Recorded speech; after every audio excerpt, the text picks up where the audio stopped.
Дайте ми сигнал, когато можем. Okay. Robert Lane, thank you for joining us from London.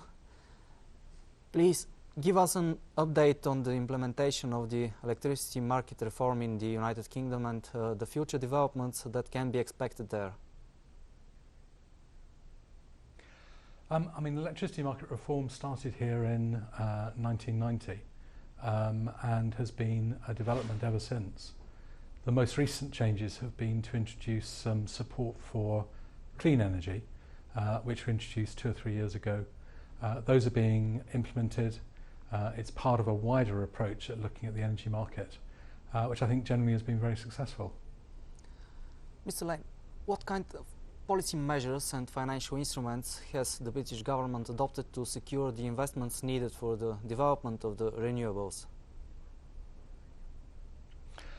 Most recently, the government has introduced what is known as a contract for difference, which is a form of agreement which ensures that a particular price will be paid for energy, whatever the prevailing market price is.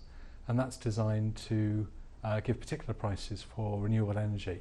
Part of the electricity market reforms which were introduced a couple of years ago, and those are being implemented. And is it the right policy which is fit to be adopted throughout the EU countries and Bulgaria in particular? I think it offers a very helpful tool to try and ensure stability in the electricity prices to be received. One of the difficult things in financing a project is to achieve stability, the knowledge of a particular price to be earned over the life of the project. And so that is something where the introduction of that stability by using an instrument such as this is something which is available and should be available in any jurisdiction, including Bulgaria and throughout the European Union. So I think it's a great idea which has been developed by the UK, but something which is utilisable across the world. Indeed, I've been advising further afield on similar things. And what is the United Kingdom experience with the interconnectors? Interconnectors has been a very important part of the overall package of elements for the electricity market across the European Union. They help to support security of supply in terms of being additional sources of power. The first large interconnector was put in place in 1985, 1986. So we've had a great experience of interconnectors. That was with France. There are now a number both being built and in the planning. So it's something where the UK government, I think, is very keen to encourage interconnectors. It enables two-way trading, it enables a greater fluidity of the electricity market and provides that certainty of some additional areas of provision of power, which I think is very good. Are rising oil prices helping gas and oil exploration in Eastern Europe? What are the key countries for growth in the decade ahead in the region? I don't know, actually. It's not my area to look at those types of fuels, sorry. And what other emerging trends should we keep an eye on in the region? In what direction do you see the development of the sector, and do you expect reshaping the industry? I think generally the power industry is one which develops all the time. There's never a standard position, and I think it's something where ideas shaped sometimes in the UK, sometimes elsewhere, can be very helpful. Clearly, renewables are very important. Clean energy generally is very important in terms of ensuring we can get energy without affecting the environment.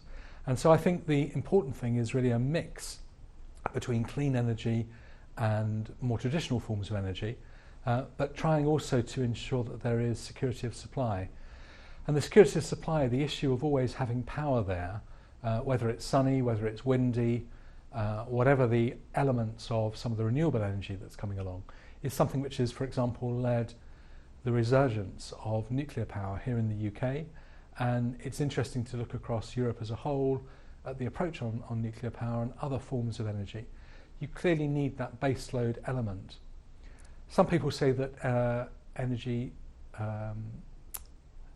storage is something which is very important.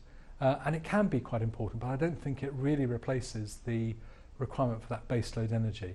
Energy storage, I think, is developing again in leaps and bounds. There's a requirement to understand more fully how it can work with the systems, but everybody is looking at that in terms of supporting both distribution and transmission networks.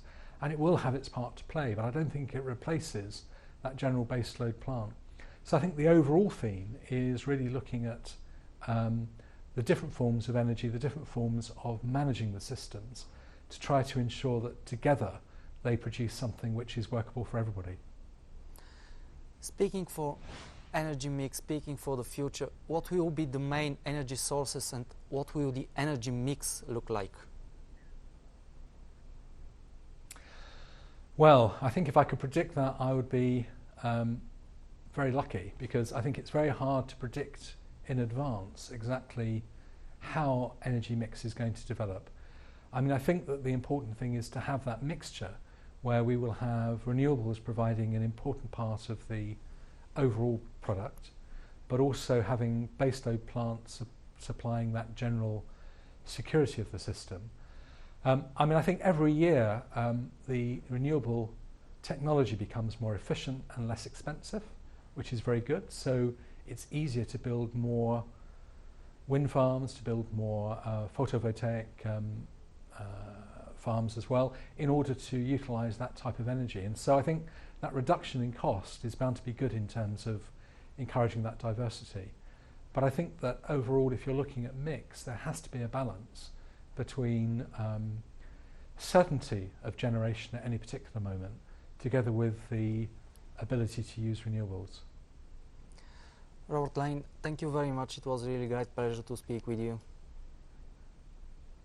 A pleasure to talk to you as well. Thank you. Thank you.